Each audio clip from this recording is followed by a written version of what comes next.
What if your ordinary job suddenly put you face to face with something sinister?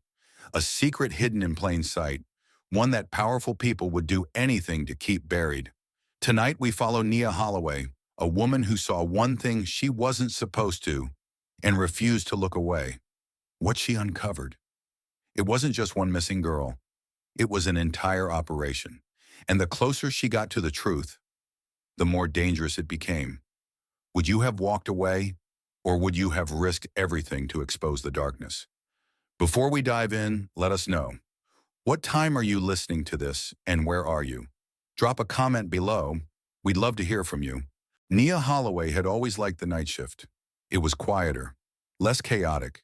The hum of cargo trucks and distant roar of planes at Atlanta's Northern Pacific Cargo Terminal had become a sort of background symphony to her life. She knew every creak of the metal containers, every flickering light bulb in the warehouse. There was a rhythm to it, a predictability she found comforting. Her shift had started like any other. She clocked in, adjusted her work gloves, and checked her clipboard. Tonight she was assigned to oversee the offloading of international freight. Nothing unusual, just another routine night of scanning, sorting, and ensuring shipments got to the right planes. But as she walked past the loading dock, something pulled her attention. A man stood near one of the unmarked containers, speaking in a low voice. He was well-dressed, but not in the way that suited the environment. His clothes were too crisp, too expensive for someone working the floor. Beside him stood a young girl, no older than 10, her small frame nearly swallowed by an oversized hoodie. Nia slowed her steps, pretending to scan a nearby crate, ears pricked to catch their conversation. "You'll love it," the man was saying, his voice smooth, practiced. "A whole new life, better than anything you've ever had before?" The girl didn't respond. She shifted from foot to foot, her hands gripping the straps of her backpack so tightly her knuckles turned white. Something about the way she stood, the way her shoulders hunched as if trying to disappear, sent a shiver through Nia's spine. She had seen this kind of fear before. Back when she was in the military, stationed overseas, she had once witnessed a similar scene. A young girl standing beside a man who wasn't her father, about to be sold off under the guise of a better life. Her stomach twisted. The man's voice took on a firmer edge.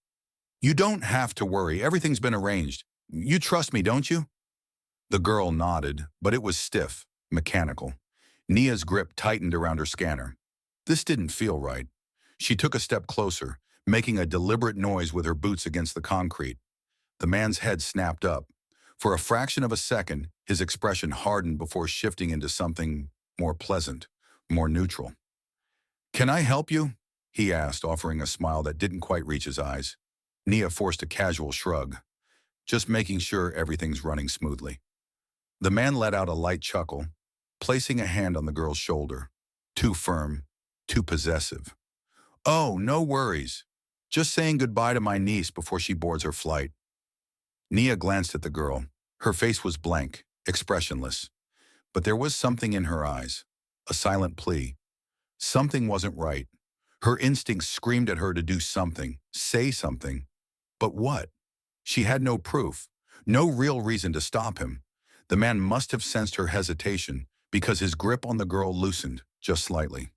"Appreciate the hard work you all do here. Real important job." He nodded toward her badge. "Miss Holloway, isn't it?" The way he said her name sent a cold chill down her spine. He had read her badge. That was all. Nothing unusual about that. And yet, as he gently steered the girl toward the shadowed part of the warehouse, her gut screamed at her. She wanted to follow, to demand answers, but her radio crackled. "Nia, you there? We need you at Dock 7. Got a mix-up with the westbound shipment." She hesitated, her fingers hovering over her radio, her gaze flicking back to the man and the girl. Then in the span of a breath, they were gone. She exhaled slowly, pressing the button on her radio. "On my way." But even as she walked toward the next task, her mind remained stuck on the girl's empty stare, the weight of that man's knowing smile. Something wasn't right, and she wasn't going to ignore it. By the time Nia's shift ended, the warehouse had settled into its usual post-midnight lull. The last of the shipments had been sorted, the forklifts had stopped their beeping, and the radios had quieted down. But her thoughts were anything but settled. She lingered in the employee parking lot, sitting behind the wheel of her beat-up sedan, fingers tapping against the steering wheel. She pulled out her phone, debating whether to look up anything about unaccompanied minors traveling internationally. A low thud startled her. Her eyes darted to the rearview mirror. Nothing. She turned in her seat, scanning the dimly lit lot. A few other employees were heading to their cars, but otherwise, it was deserted. Then, just as she was about to chalk it up to her own nerves, she saw it. A black SUV parked across the lot, engine idling. She wouldn't have thought twice about it, except for one thing. The man in the driver's seat was looking straight at her. Wade. She didn't know his name yet, but she knew that face. The same smug expression, the same calculating gaze. Her pulse quickened. Had he followed her out here? She turned her key, her car sputtering before the engine caught. The SUV's headlights flickered on. A silent message. She clenched the steering wheel, her heart beat loud in her ears. Don't let him intimidate you. She shifted into drive, pulling out of the lot as casually as she could. The SUV didn't follow, but it didn't need to. By the time she got home, her nerves were still buzzing. She double-checked her door locks, something she hadn't done in years. Then as she dropped her bag onto the counter, her phone buzzed. Unknown number. Her stomach clenched. She hesitated before answering, pressing the phone to her ear. Silence. Then a voice, low and smooth. I know you saw something you shouldn't have. Walk away, Miss Holloway. The line went dead. Nia stood frozen, the weight of the words sinking in. This wasn't just about a strange man and a frightened girl anymore. She had stepped into something much bigger, and they wanted her to back off. But the problem was, she had never been good at letting things go. Nia didn't sleep that night. She lay awake staring at the ceiling, replaying the call over and over in her head. The voice had been calm, deliberate. Not a threat, not quite, just a warning. But warnings were meant to be followed. Her fingers hovered over her phone. She could report it, call the police, tell them she suspected something was wrong. But what would she even say? A well-dressed man at her job was traveling with a scared-looking kid? A black SUV had been idling in a parking lot? An anonymous phone call telling her to walk away? It wasn't enough, and she knew deep down if she took it to the wrong person, someone already in on whatever this was, she'd only make herself a bigger target. She exhaled sharply, throwing off her covers. Lying in bed wasn't going to solve anything. She got up, turned on her laptop, and started searching. She didn't know his name, but she had a description. White male, late 40s, expensive suit, confident demeanor, traveling with an unaccompanied black girl, 10 or younger.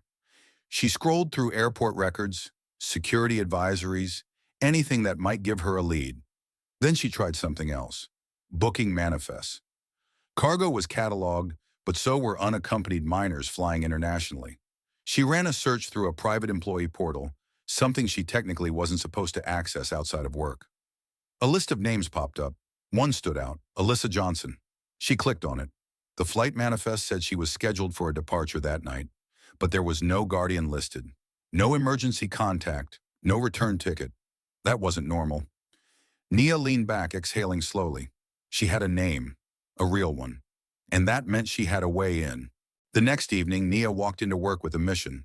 She kept her head down, went through the usual motions, but her focus was elsewhere. She had to be careful. If someone had warned her off, that meant they were watching. She needed to talk to someone who might know more. Someone on the inside. At break, she found Jordan Ellis at the back of the warehouse, leaning against a stack of cargo crates, sipping his usual burnt coffee. Tell me something, she said casually, leaning beside him. You ever hear of a kid flying out of here alone? No guardian listed? Jordan raised an eyebrow. Why? She kept her expression neutral. Just seems off, that's all. Jordan exhaled, glancing around before lowering his voice. Couple of months back, I saw something like that. Kid was maybe 12, traveling alone, no parents, nothing. Thought it was weird. Asked a supervisor, and you know what they told me? What? Jordan took a slow sip. Not my business. Her stomach tightened. He studied her. You see something, Nia? She hesitated. She trusted Jordan. He was a good guy, a father himself.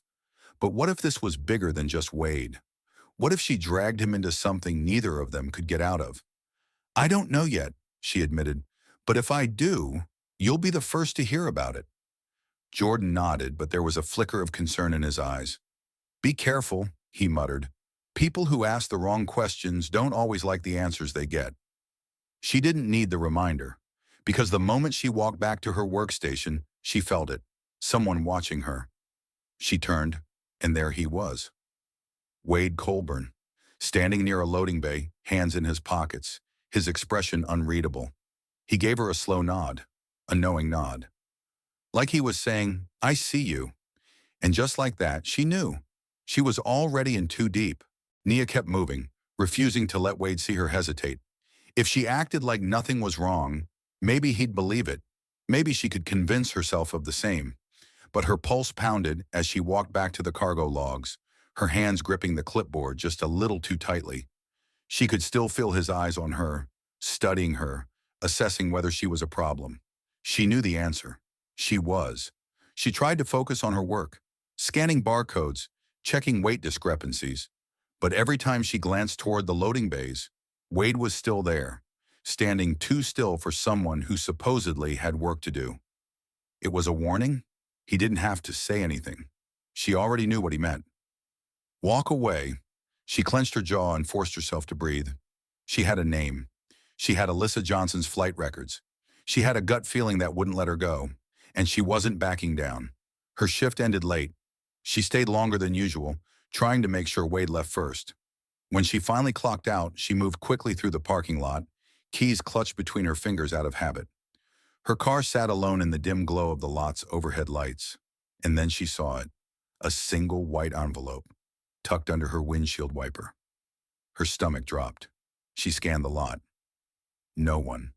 Nothing but the distant hum of a passing plane overhead. Slowly, she reached for the envelope, her fingers trembling slightly as she peeled it open. Inside was a single photograph, a picture of her, taken earlier that night. She was in the warehouse, clipboard in hand, caught mid-step. The angle was high, like it had been taken from the security catwalk. Someone had been watching, and below the photo, in careful, slanted handwriting, were 3 words. Go home, Holloway. She gritted her teeth, her grip tightening around the paper. They wanted her to be scared. They wanted her to stop. But all it did was prove one thing. She was getting too close. Nia didn't sleep. Again. Instead, she sat at her kitchen table, the photo from the envelope lying flat in front of her. Her mind spun through possibilities. Someone had access to security vantage points. That meant whoever was watching her had connections inside the warehouse. And that meant she was dealing with more than just Wade Colburn. Her laptop sat open, Alyssa Johnson's flight record still glowing on the screen. The flight had left 3 nights ago, but the arrival records were missing. That wasn't normal. International flights always had logs, customs clearances, passenger deboarding times, immigration records, but there was nothing. It was like Alyssa had vanished midair. Her hands hovered over the keyboard before she typed another name. Wade Colburn. A few old business articles popped up. He had once been an investor, involved in logistics and trade. But then, 4 years ago, he disappeared from public records. No more businesses, no social media. Like he had wiped himself clean. Her stomach churned. She had to find someone who knew more, and she knew exactly where to start. The next evening, she showed up early for her shift, cutting through the back of the lot to where the older cargo workers gathered before clocking in. That's where she found him. Miguel Rojas. He was leaning against a stack of pallets, smoking a cigarette, his expression wary as he watched her approach. You don't talk to people like me, Holloway, he muttered, exhaling smoke. Why now? She held up her phone, showing the screen. Alyssa Johnson's flight record. Miguel froze. His fingers tightened around the cigarette, knuckles turning white. I just need to know, Nia said carefully. Does this mean anything to you? For a long moment, Miguel didn't speak. Then finally, in a voice so low she barely heard it, he said, You don't want to know, Holloway. Her skin prickled. I think I already do. Miguel flicked the cigarette to the ground, crushing it under his boot. He scanned the lot, then leaned in just slightly. Walk away, he murmured. before you end up on a manifest like her. Nia's breath caught, but before she could say another word, Miguel turned and walked off, leaving her standing there, the weight of his warning settling deep in her bones. Nia stood frozen, Miguel's words ringing in her ears. Before you end up on a manifest like her. That wasn't just a warning, it was a reality. She had been looking at Alyssa Johnson's name on a flight log. What if someone else could be looking at hers next? She forced herself to move, pushing the fear down where it couldn't control her. Fear was exactly what they wanted, and she had never been one to let someone else decide when to be afraid. Instead of clocking in, she took a detour, walking toward the northernmost warehouse, the one Miguel worked in. The air smelled of oil and damp cardboard, the dim yellow light casting long shadows between the stacked pallets. Miguel was talking to another worker, but the second he saw her, his expression soured. "I told you to walk away," he muttered, shifting a crate into place like he could physically block her out. "Yeah, you did," Nia said, keeping her voice level. "But you also told me enough to know I can't." Miguel exhaled sharply, rubbing a hand down his face. "I'm not a hero, Holloway. I don't need to get caught up in this." She nodded toward a clipboard hanging nearby, covered in cargo manifest logs. "Then just tell me this," she said. "These shipments, the ones that leave under special authorization, who signs off on them?" Miguel hesitated, glancing around before he answered. "They don't use names, just codes." "What codes?" He hesitated. Then reluctantly he pulled a slip of paper from his back pocket, a crumpled printout with a manifest list, each shipment tagged with a 5-character code. But one stood out, the same code that had been on Alyssa Johnson's flight log. Her stomach turned. These weren't just cargo shipments. They were people, and someone had been moving them right under their noses. Nia took a photo of the manifest list on her phone before slipping it back into Miguel's hands. If these codes meant what she thought they did, then Alyssa wasn't the only one. She gritted her teeth, the weight of it sinking in. This wasn't one girl. This was an entire operation. Miguel looked at her warily. "You shouldn't have seen that." "Too late." His jaw tensed. He took a step closer, voice low. "If you do anything with this, if you dig too deep, they will know. They always know." Nia stared at him. "Who?" Miguel hesitated, glancing around again. Then he muttered, "They don't have a name. Not one that matters, but they're powerful enough that no one asks questions." She swallowed hard. "Wade Colburn?" Miguel scoffed. "Colburn's nothing, just a delivery man. The real ones? You don't see them. And by the time you do, it's too late." A chill ran down her spine. Before she could ask more, the overhead speakers crackled. "Nia Holloway to supervisor's office. Immediately." Miguel cursed under his breath. "That's not good." She met his gaze, something unspoken passing between them. Then she turned and walked toward the office, feeling the weight of every step. The office was small, cluttered, the air thick with the smell of stale coffee and old paper. Her supervisor, a balding man named Phil Jensen, sat behind his desk, flipping through a file. He didn't look up when she walked in. "You went into Warehouse 4 without authorization," he said flatly. Nia didn't flinch. "I was checking on a misplaced log." Phil finally looked up, his expression unreadable. "You've been asking a lot of questions, Holloway."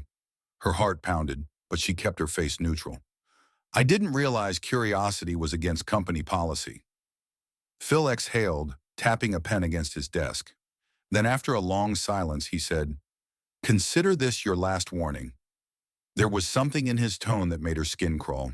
Not anger, not frustration, just certainty, like he knew something she didn't, like he already knew what was going to happen to her.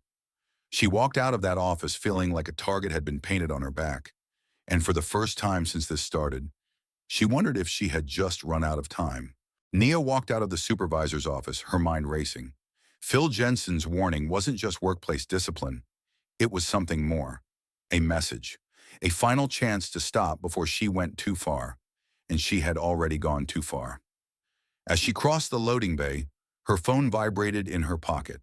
She pulled it out, glancing at the screen. Unknown number. Her fingers hesitated before she swiped to answer. Silence. Then a low, measured voice. "You don't listen well, Holloway." Her grip tightened. I must have missed the part where I was supposed to take orders. A soft chuckle. No amusement, just patience. You're standing in the middle of something too big for you, and if you keep poking around, you'll regret it. Her pulse hammered in her ears, but she forced her voice to stay steady. You know what's funny? She said. The last time someone told me to back off, it was Wade Colburn, and now he's sitting in a holding cell. A pause, then the voice darkened. You think Colburn matters? He's replaceable. Nia's stomach turned. Let me make this simple, the voice continued. You have until midnight to forget everything. Delete your photos, stop asking questions, or next time, it won't be a warning. The line clicked dead. Nia stared at her phone, heart pounding. Midnight. They weren't playing games anymore, and she was running out of time. She drove home in silence, her grip tight on the wheel.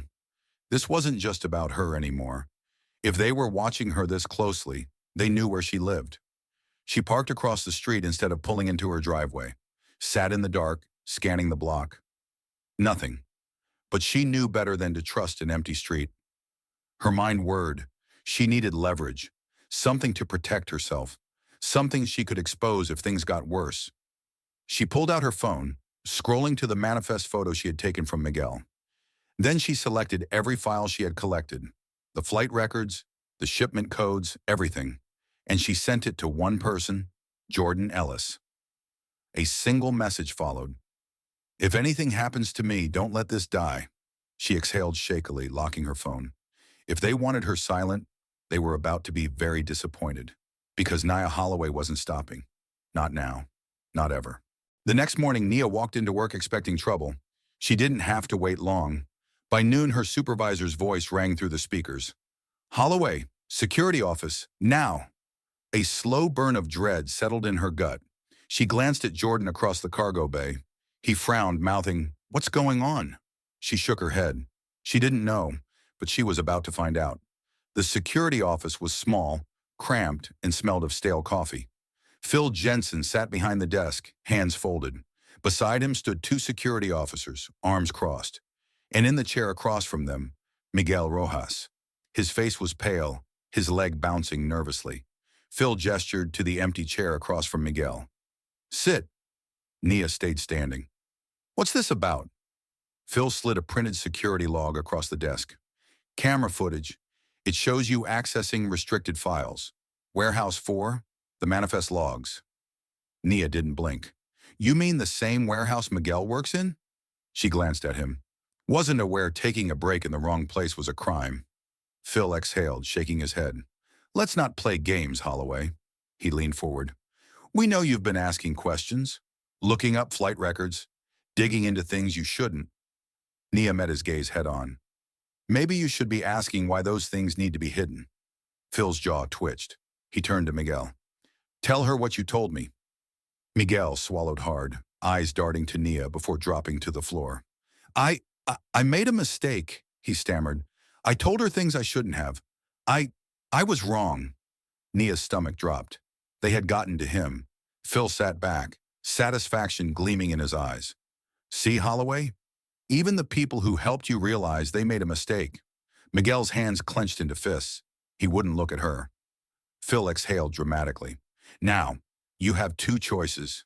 He pulled out a folder and placed it on the desk. First option, you sign this.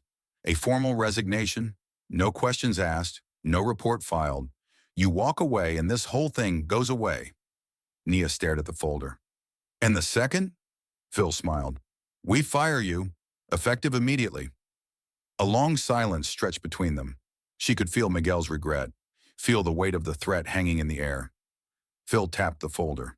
You have 5 minutes to decide. Nia glanced at Miguel one last time. Then she reached forward and shoved the folder back across the desk. Phil blinked. Excuse me? I'm not signing anything, she said, a slow, amused chuckle. You sure? Nia leaned forward, voice low. I don't scare easy. Phil studied her. Then he sighed. Firing it is, then. He gestured to the security guards. Escort Holloway off the premises. As the officers stepped forward, Miguel finally looked at her, and in his eyes she saw something else. Fear, but also guilt, because he knew what she knew. This wasn't over. It was only just beginning. Nia didn't speak as security walked her through the warehouse. She didn't fight it, didn't protest, because they thought they had won, and that meant they weren't watching closely enough. She let them lead her past the cargo bays, past the workers pretending not to notice, past Jordan Ellis, who was watching with barely contained fury. When they reached the front gates, the guards handed her a manila envelope. "Your final paycheck," one muttered. Nia smirked. "That's cute. Like I'm never coming back." Neither of them responded. They just opened the gate and watched as she walked away. She didn't look back. Not yet. But she wasn't done. Not even close. She spent the next few hours in a diner across from the airport, nursing a cup of bad coffee and scrolling through her phone. They had tried to erase her. Her employee credentials were already deactivated. Her airport access revoked. They wanted her gone, which meant she was closer to the truth than she thought. Her thumb hovered over her contact list before she finally sent a message. "Need your help. Meet me in 30. A few minutes later, Jordan slid into the booth across from her. "This is insane," he muttered. Nia took another sip of coffee. "Probably. You have no job, no badge, no backup." She leaned forward. "I have enough evidence to make some real noise, Jordan. Flight logs, shipment codes, names. And I know the next transport is happening tonight." His jaw clenched. He knew she was right. And that's why, when she finally told him the plan, he didn't say no. They parked a few blocks away from the warehouse, sticking to the shadows. Jordan checked his watch. 3 hours before the shipment leaves. Nia nodded. "Then we move fast." Jordan took a slow breath. "You sure about this?" Nia looked at the warehouse in the distance. Bright lights, security cameras. She thought about Alyssa, the other kids who didn't have someone looking for them. Then she exhaled. "Yeah, I'm sure." They moved through the side entrance, slipping past the patrols. Nia knew the layout by heart. She led Jordan through the darkened corridors toward Warehouse 4, the heart of the operation. As they rounded the corner, she spotted the cargo manifests on a clipboard. She grabbed it, scanning the list. Then her stomach dropped. Alyssa's name wasn't there, but there were new ones. 4 new names. Kids who were about to be taken. Jordan's voice was tight. "They're expanding." Nia's grip tightened. "Not if we stop them first." They moved toward the back, where the containers were being prepped for transport. And that's when they heard it. Footsteps. Close. Jordan yanked Nia into the shadows just as a figure passed. Phil Jensen, talking into his phone. "Yeah, shipment's ready. No delays." A pause, then, "Nia Holloway?" Number. "She's gone." Jordan grabbed her arm before she could move. But she wasn't running. She was smiling, because they thought she was out of the game. And that meant they never saw what was coming next. Nia and Jordan stayed in the shadows, listening. Phil Jensen stood near the loading dock, still on his phone, his voice low but clear. "Yeah, final checks in progress. No issues. Everything's smooth." He turned slightly, giving them a glimpse of his face. He was relaxed, confident, because he thought he had won. Nia's fingers curled into fists. Jordan leaned in.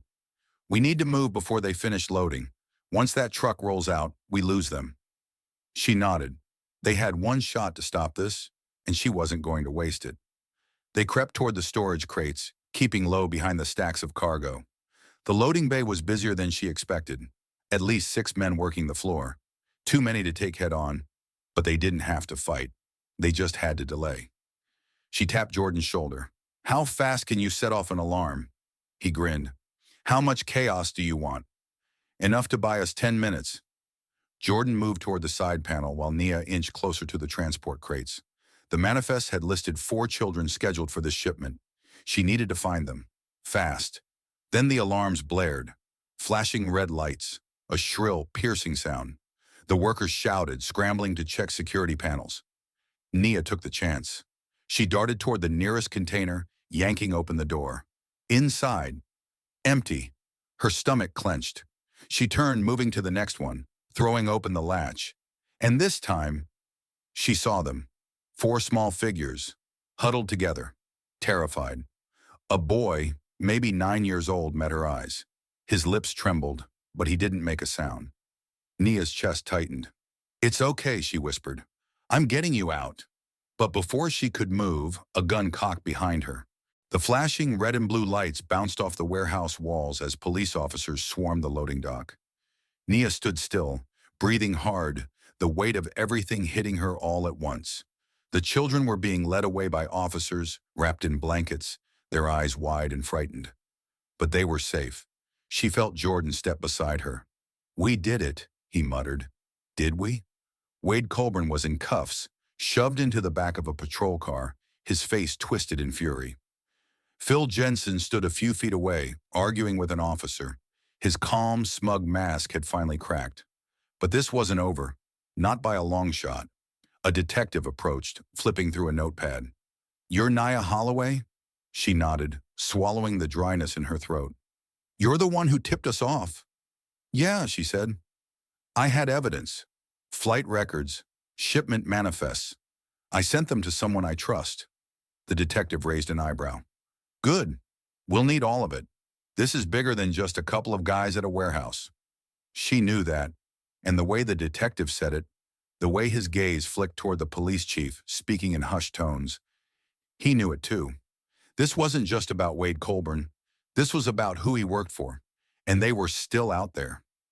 2 days later, Nia sat on the hood of her car, staring at the city skyline. The news had broken. Human trafficking ring exposed at Atlanta Airport Cargo Terminal. Former supervisor and businessman arrested, but larger network suspected. Unanswered questions remain. Who was pulling the strings? She should have felt relieved. But instead, all she felt was unfinished business. Jordan leaned against the car beside her. "So what now?" She exhaled. "I keep going." Jordan studied her. "You already lost your job for this, Nia.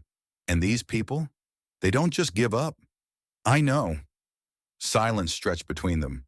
Then Jordan sighed, shaking his head. "Guess that means I'm in too." She looked at him, the corner of her mouth twitching. "You sure?" He snorted. "Hell no." But he didn't walk away. Neither did she, because this wasn't over. It was just beginning. Some battles don't end with a single victory. Nia Holloway exposed one part of the machine, but she knew the fight wasn't over. Because for every Wade Colburn behind bars, there was someone else pulling the strings. Someone richer, more powerful, more protected. But that's how real change starts. With one person refusing to look away, with one voice saying, "Enough."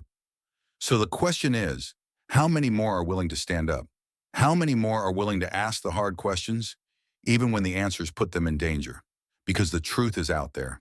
And the only thing more dangerous than finding it is ignoring it. If you want to hear more stories like this, don't forget to like, share, and subscribe to the channel. Let me know in the comments, what would you have done in Nia's place? Would you have walked away? Or would you have risked everything to expose the truth?